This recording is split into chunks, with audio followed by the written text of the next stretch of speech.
So, surprisingly enough, this is episode 44.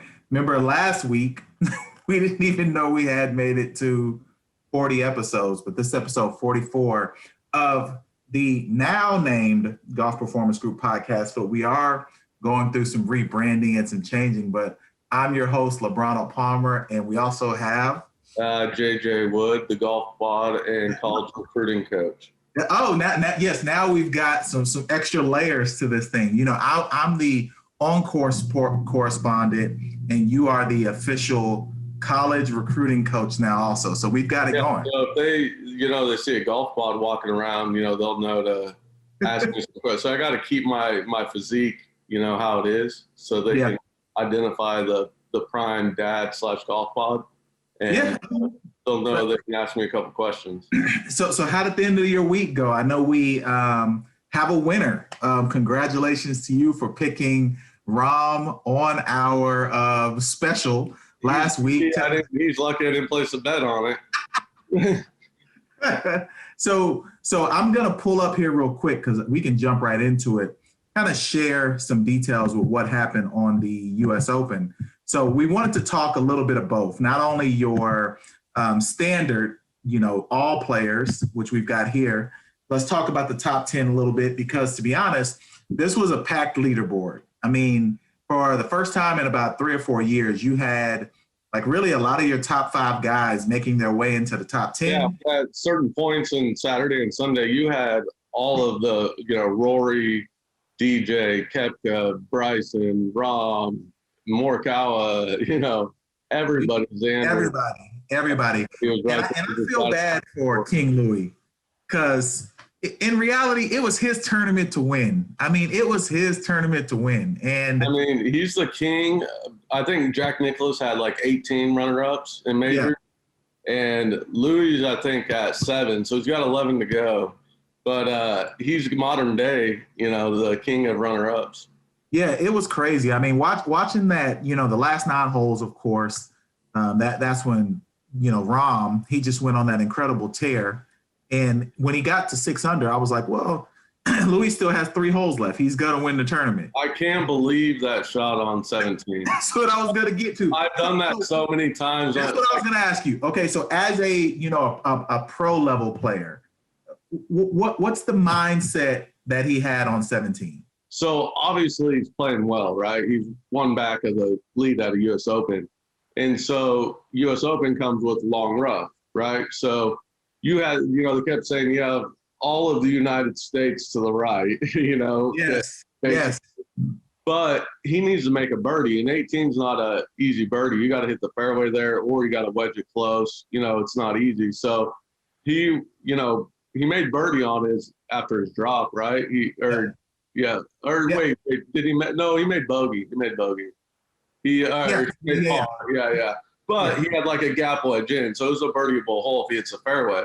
So he's playing well. Obviously, if it's Thursday, he's probably just lining up down the middle, and he likes to cut it. He's probably trying to cut it to the right side. If anything, it goes to the rough. Oh well, chop it on the green, make your par, get out of there. But he's playing well. It's Sunday with 2 holes to go, and he probably tried to keep it down the right side, but golf is a game of inches, right? It's more than a game of inches. It's milliseconds, millimeters of club face control at a high speed of 115 plus miles an hour.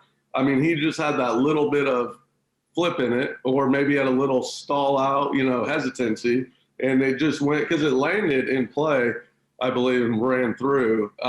So he wasn't way out there. He just had that, half a degree of a closed face from a fraction, hesitation or whatever. So, I think he was trying to not make par. I think he was trying to make birdie. He was trying to hit the fairway. So, yeah, it's just shocking to see when the good guys on the tee do something like that, amateurs do, and that's kind of what it felt like. It just felt like in the moment and I'm not saying that anyone folds because these are the greatest players in the world. But like you said, it's it's tough.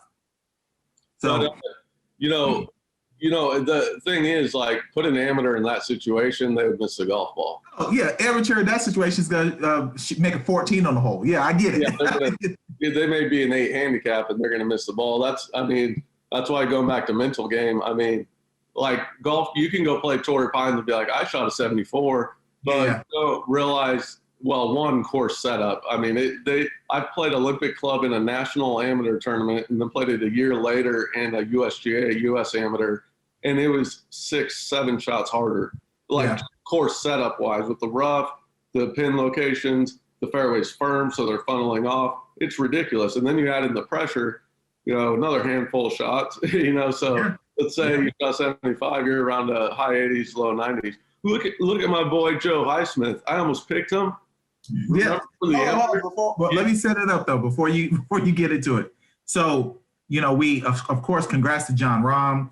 He went from should have won the Memorial. Got Sunday, he had to leave the tournament venue because they said he had a case of COVID. Thankfully, the COVID didn't give him any symptoms that stopped him from being able to have the stamina down the stretch on a Sunday to win the U.S. Open. So congrats to Jon Rahm. Thankfully, they changed the quarantine for 14 days. I know.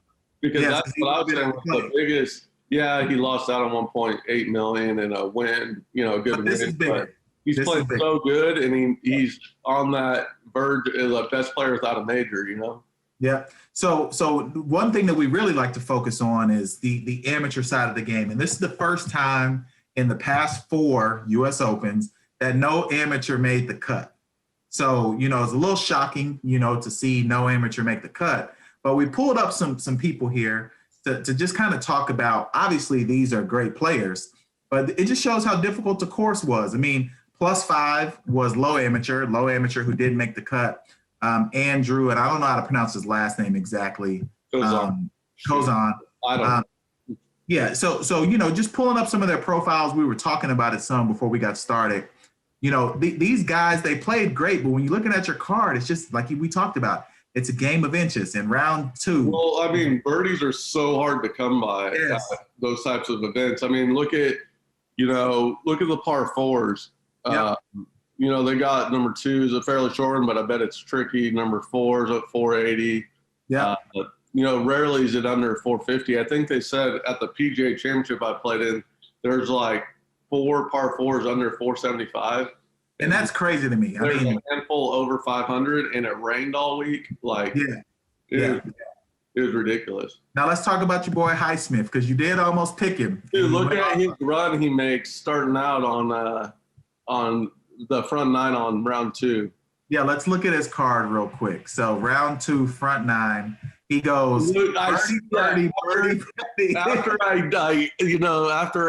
the day before when I backed out on him, I see like 400. I'm like, oh, see, exactly. Like I was gonna pick him, but I don't. He plays well. And then what's my boy do? What I take Cameron Young? He goes Cameron Young. Yeah, you took him. Not mattering, but you beat me on the amateur pick. Yeah, but see, it just shows that like even with these guys, these are great players. It just makes it tough. And then last year, the low amateur Joe Long, because I had kind of followed him some, guy from England, I believe. He, he was the low amateur last year, so he automatically qualified this year, but missed the cut also. And he just had a horrible stretch on the back 9. And once you get started like that, I was even impressed that he came back. A major like that, it's going to compound and compound unless you're able to mentally just like refresh after the shot. And that's what happened to me. I made an 8, and then I made a bogey for about the next 5 holes after I did like 36 on the front on Friday, and it's hard. So let's talk about the amateur experience. Like we know that that's a part of what you do and what you're passionate about. Let's kind of talk about how, those players that we discussed, they're from middle school, high school, trying to get into college to attempting to qualify for something like the U.S. Open or Walker Cup or events like that. Kind of give some details on your process in working with players. Well, first off, nothing can replace experience. And that's what people don't, really think about either is, that's so most of those guys' first ever tour event, and it's not just a tour event, it's a major championship. And that was a situation I was in a few years ago. And so, you may be hitting it as good as over half those guys out there. You may you may be better in a casual round of golf, just like Phil Mickelson said about Rahm when he was like in college about to turn pro, and or it might have been after his first win at Torrey Pines, and Phil was saying he like was 0-10 against Rahm in their money game, or I don't know if they're allowed to call them money games, but their individual matches out at Whisper when Rahm was in college. But then, Rahm wasn't, winning any tour events or competing. And I think he got into a few. And so some of these guys their caliber of play is equal, but experience is everything. And so, and the hard thing about a major championship is, I called every former coach of mine that I still talk to that coaches tour players and how should I prepare? And they're like, look, unless it's Augusta, every other course rotates, and you don't know, and every major is ran by a different organization, has a different strategy. You don't know where they're going to tuck pins. And what I noticed is, and I think I told Mario this when we were texting before he played, is like, sometimes, what we think traditional good course management hit to the fat part of the green, that's the worst place to be. You want to be short-sighted, long right to a back right pin because you're chipping up the hill, versus middle of the green, you can't keep the putt on the green. And you don't know until you get there. I mean, until you show up. And now guys like Phil and that have, say 10 to 30 years of experience, of course, they've seen everything. So in their practice rounds, they know what to look for, all the different options, and practice rounds are crucial. And that's basically the biggest advice is, obviously you got to work on your mental game before getting there, but you've got to, your preparation once you arrive on property, like don't hit too many golf balls because it's cool. All these tour pros are on the range beside you. You're going to wear yourself out by Wednesday. And then, when you're on the golf course, like do as much work as you can. It's not as much like hitting full swing shots, but chipping and putting and looking at different spots that are the safe spots, to certain pins, and doing a lot of the chipping to see how they react out of the rough, putting, get your speed control down. You got ridges, putt up and down them. But then just go focus on your breathing and focus on your pre-shot routine. And, and post-shot routine is really important. Most people haven't heard of post-shot routine, but similar to pre-shot routine, but you need a post-shot routine to react appropriately so you can go to the next shot, clear-headed without letting that previous shot linger over. So now that's for the highest of high level.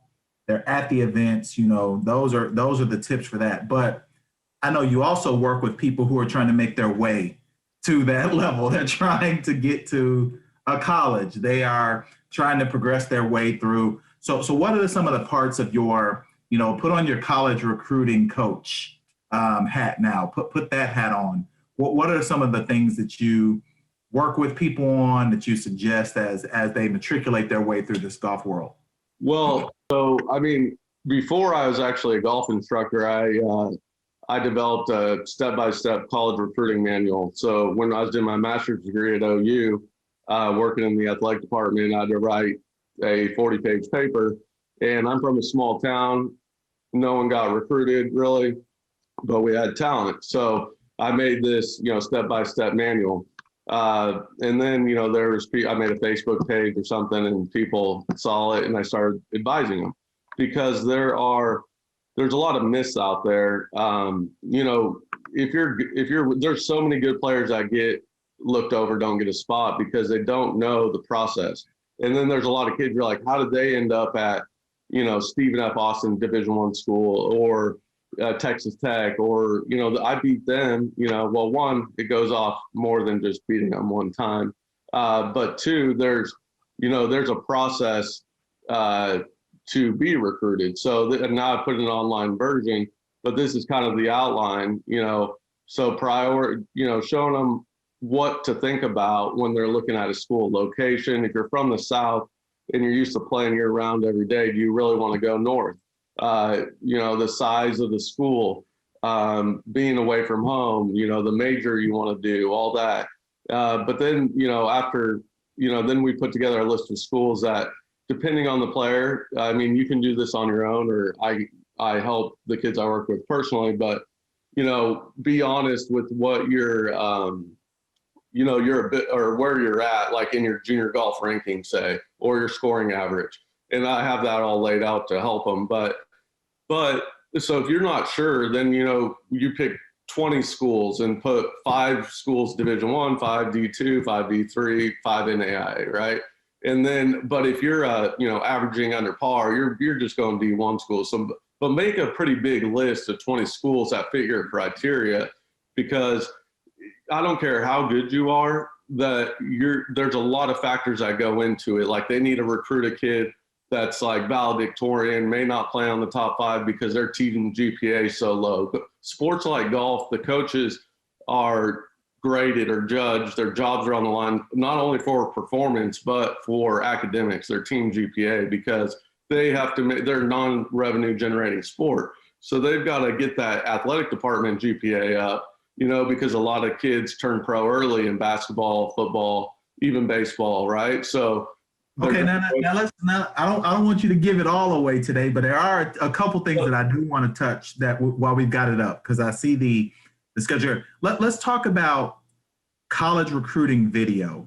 So my background is like football, basketball, and the videos are kind of made for you in football and basketball. There are so many services, and one of the things that JJ and I are working on is developing a service for making these type of videos for golf, because there's a world where there's a ton of, and I might cut that out the pod because I don't want people to take our idea, but there's a world where there's a ton of people who are always recording football, always recording basketball, always recording. They're out there taking the video of them in real life. So what does a college recruiting video look like? Yeah, so in golf, I would say you have to be more specific and attention to detail. So no matter where you're sitting in the stands, as long as you have a clear view, right, and you're fairly close so you can see them, like there's not as many, like you're going to see their athleticism, their shot, all that. But in a golf swing, if your angle is off, by an inch, it's going to show a totally different pattern in your swing. And so when I was a college coach, I'd get nearly all of them. There'd be terrible camera angles. I couldn't tell, like, if they had bad impact, good impact. And impact is one of those things that's really hard to change, your impact position. And so, like Jordan Spieth, I heard a couple coaches, when he won the Masters, we were playing a college event at Ohio State, and Georgia Tech coach was one of them, Donnie was one of them, but they, didn't even want to recruit Jordan Spieth. One, because he was a Texas kid and it'd be a waste of time. He's probably going to UT. But 2, they didn't think he was one of the best they could get because of his impact, chicken wing position. So you've got to, and now he's a rare breed, obviously, and how he does it, we've come to find out, is different than how, an amateur golfer does it.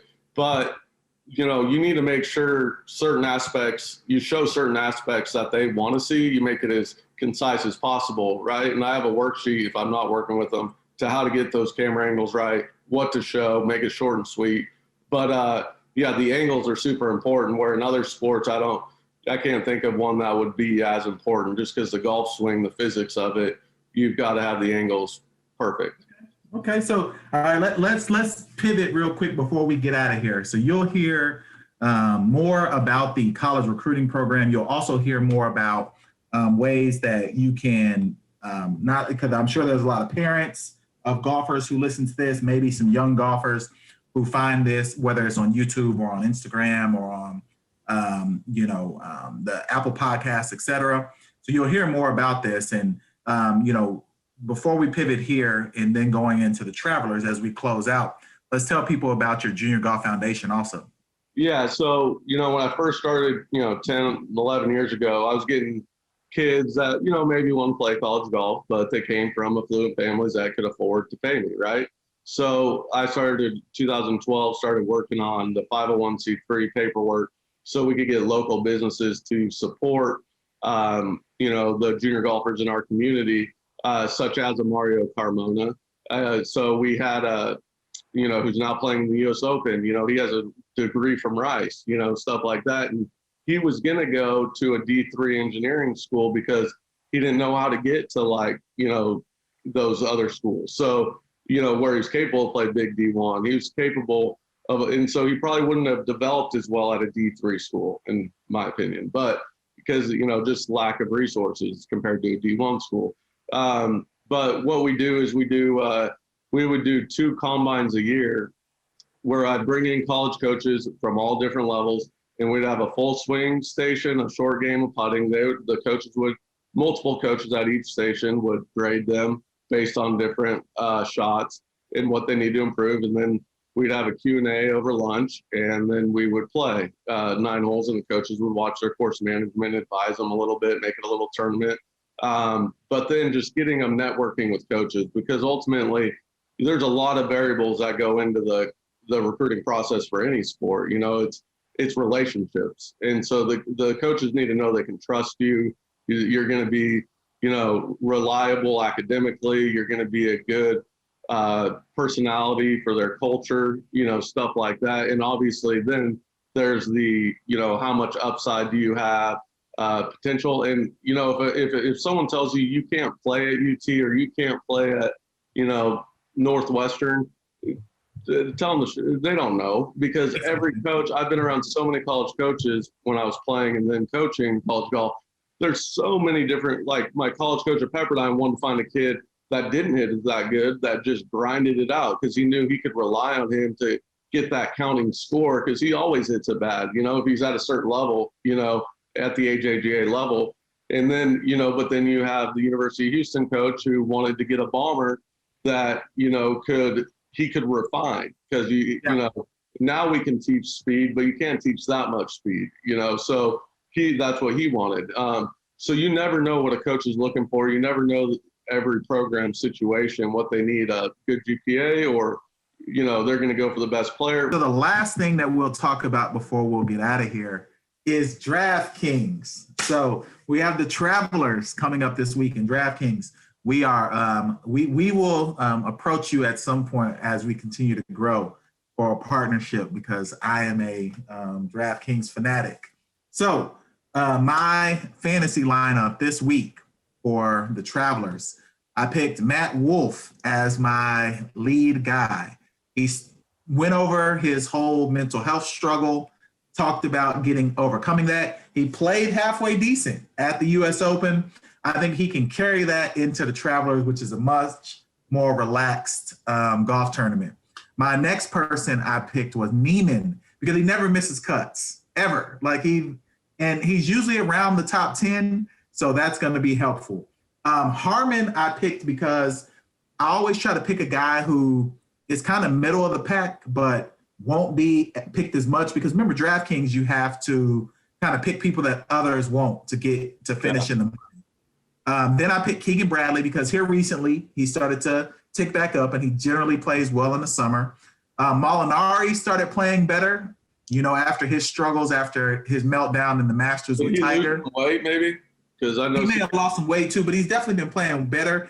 And then this guy just keeps hanging around. He's won already twice this year, and then he just keeps hanging around every tournament. So I picked Sink as my sixth guy to fill out my roster. So just what are your thoughts on the roster while I look at it? And I can pull up. I have 2 thoughts on Matt Wolff is one. He's got his confidence back, obviously, from that good U.S. Open appearance. Yeah. And so I think maybe he'll build on that, and he hits it as far as anybody, and he could tear that place up. And then Brian Harmon, I watched him 4-putt, I think, from 3 feet. So, he did do that. He's one of the best putters in the world. So goes to show amateurs, it happens. So, hopefully he hasn't lost too much, because he needs his putting, because he's not as long as the other guys. Yeah. But other than that, I think it's a solid. And then here's the other guys that I kind of left off. So just to give people an example, for DraftKings, you only get $50,000. So it's not like you can spend for every best player. Like Dustin Johnson would be, well over, 20% of your roster, just picking him with that 11,400. Bryson being 11,100. Brooks 10,700. It makes no sense to pick those guys. Well, he never wins regular tour events. Why are they putting them so high? Well, just because even if he finishes T5. You know who would be a good one? Well, I guess Abe Answer is climbing up because that's a course that would do well, you know. But 9,100, I thought Neiman and Wolf were just better value there for that 9,100 because these are kind of the same guys in that vein, you know. And then, you know, down the line, they always have, you know, maybe go to the low end so I can see. So Alex is playing. He's a PGA professional, but I wouldn't pick him for 6,000. But 6,000 is the lowest you can have on your roster. Yeah, I like your lineup.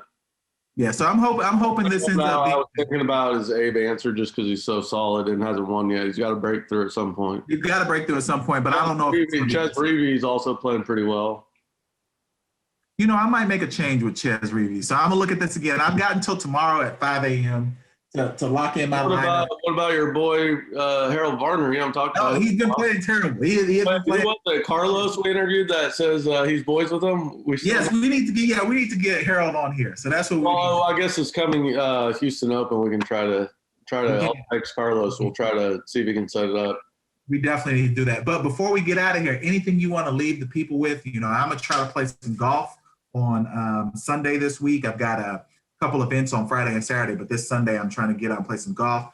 How's your game been coming along before we wrap up? My game's coming along good. I talked about the last tournament, but you know, I think I'm going back to the short putter. Okay, so I think I can be out in arm lock, and I left so many putts in the heart short that last tournament that I think I'll just have better feel. I can be a little bit more athletic with it and just react. But my advice to everyone is every shot that you hit, get feedback from it. Now, if you have a coach, and you pay attention, you know, when you hit a slice, what are the couple things that your coach says why you sliced it? So start to pay attention to your feel, you know, after the shot. What did that feel like?